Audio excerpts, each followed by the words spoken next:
All right, this is 27 through 36, multiples of 3. I think this will complete the set and give you all of the solutions that you're looking for. So, number 27. The graph of the derivative of f. Another one of those. We got to be super careful. This is the derivative of f. This is f prime. Is shown in the figure. Which of the following could be the graph of f? The graph of f from the graph of f prime. Okay, so I think the key points, like critical points, are where f prime is 0. That would happen at x equals -1 and x equals 1. So using that idea of critical points, even though we have a graph rather than an equation, it's still useful. F prime is 0 at -1 and 1. So I can start looking at my graphs of f, and I should have a horizontal tangent line at -1 and 1. So A would be out. B, horizontal tangent line. So B's a maybe. C's a maybe. And D, I don't know what that is. That doesn't work. So I'm down to B or C. And it looks like the increasing, decreasing, or max min would help me figure out what's what here.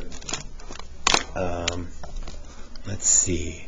All of that spot, f prime is negative. So that means f is decreasing. So I need f to be decreasing from -1 to 1. Oh, can't write with a highlighter. F is decreasing from -1 to 1. So I need f to be decreasing. Pictures of f. I already threw that guy out.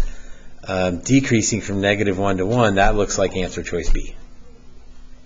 Answer choice C is increasing, but I wanted decreasing on that interval right there. So answer is B. Number 30. Given the function defined by, find all the values of x for which the graph of f is concave up. Okay, concave up, that means f double prime is positive. So I need to take a derivative and then a second derivative and then start to figure out where the second derivative is positive. So f prime would be 15x to the fourth minus 60x squared. That would be good for increasing and decreasing and maximums and minimums, but for concavity I need a second derivative. So 60x cubed minus 120x.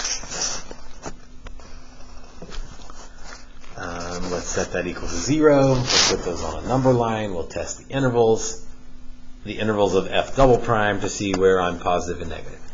So if I factor out a 60x, that leaves x squared minus 2. So my zeros would be x equals 0 and x equals plus or minus square root of 2, which I feel good about because I look at my answers and there's a whole bunch of zeros and suspicious of C and D, but A and B have some square roots in them, so I'm feeling good about the right track here. So number line, negative root 2, 0, positive root 2. I need to check something in between there, and I'll check it into the second derivative. The easiest value to check, I think, would be 1, as long as I know that 1 plus the square root of 2. So the second derivative at 1, I'm going to use this equation because I think that'd be easier to deal with, would be 60 times -1, so negative. So f double prime is negative right there. Now if I'm pressed for time, I could alternate because there wasn't any double roots. That plus or minus maybe looks confusing, but that's not a double root. That's not a repeated root. But if we're not sure, maybe we check 2 just to make sure. So the second derivative at 2, 60 times 2, 2 squared minus 2. Again, I don't really care about the value. I only care about the sign. So positive, positive, positive is definitely positive. So that interval has a positive second derivative. Now I feel pretty good about my alternating stuff, so I think I'll just alternate from there. Again, go check these others, but I'm pretty good. I'm feeling good about the alternating thing. Concave up is where f double prime is positive, so that would be there and there. So let's flip that to the answer choice. Negative root 2 to 0 and greater than root 2. So answer choice A.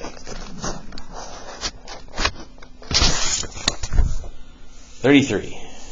Uh-oh, there's a B in there. That's why I say uh-oh. That function has a horizontal tangent. Horizontal tangent. That would mean first derivative equals 0. And a point of inflection. So that would mean second derivative changes signs, which probably means it's 0. At the same value of x, what must be the value of b?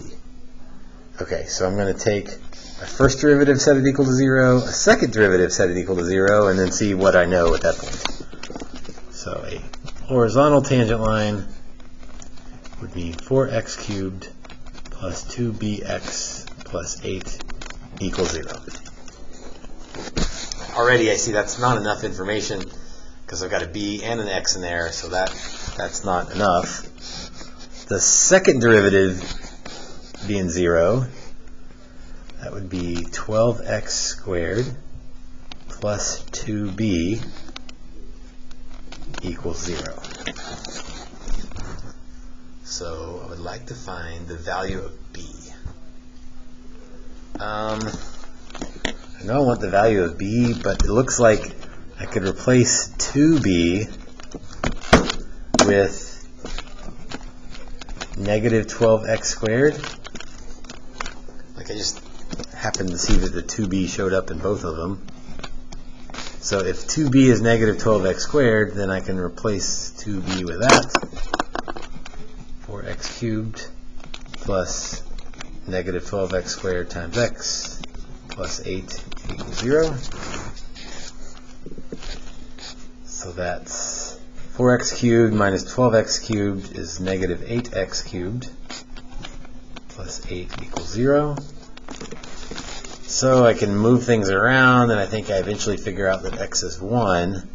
Although be careful, I want the value of b. So x is 1. Oh, but here's what b is. B is, if I divide both sides by 2, negative 6x squared. So if I plug in x equals 1, b equals negative 6. Man, that's a lot of stuff in that problem. Had to know what horizontal tangent line means. Had to know what point of inflection means. Had to take first derivative and a second derivative and set them both equal to 0. And then we had a system of equations to solve. And then we had to make sure we gave the right answer, b, rather than x.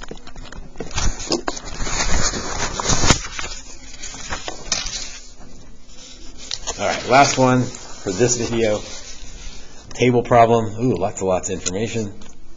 F is a function that's continuous from negative 1 to 4.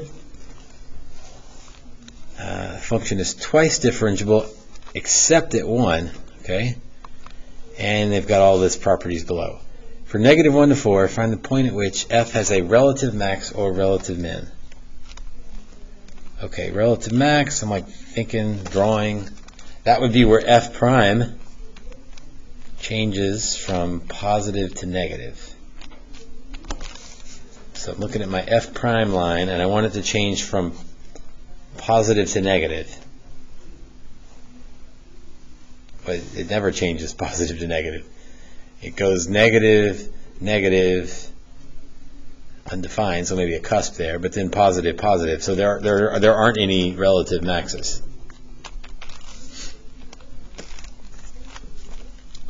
For a relative min, again, I don't have to show the picture, but it helps me think through what I'm looking for. F prime changes negative to positive.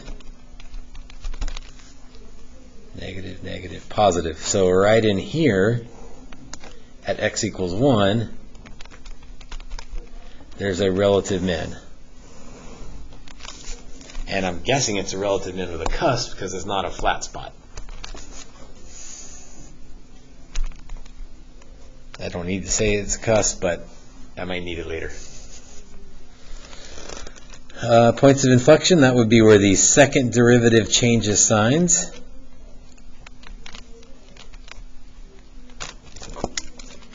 So now I'm looking at the second derivative line here.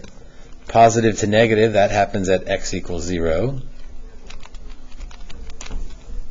Negative to negative, negative to positive happens at x equals 2. Sketch the graph and find the maximum value of f. Okay, well, if I sketch the graph, that'll be much easier to sketch, or much easier to know the maximum value. Okay, I like that it gives me some points here. So negative 1, 1. Let's start with those. That would be the easiest thing. 0, 0. 1, negative 1. 2, 0. And 4, 3. Okay. Whoops. Get that where you can see it. Okay, so I got my points on there. Okay, from negative 1 to 0, I am decreasing but concave up. We've done these before, so that means f is decreasing but concave up. Well, clearly it's got to be decreasing. Concave up would mean it looks like that. 0 to 1, I want to be decreasing concave down.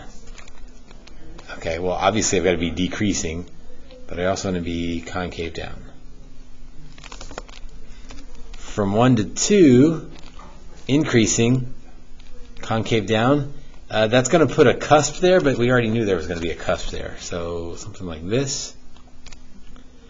And then from 2 to 4, increasing, concave up. Increasing, concave up. Looks like that, which would fit. Something like that. So the maximum value of f would be, the max is 3. It occurs at 4, but that's not what it asks. The max is 3. All right, that'll conclude this video. Good luck to you.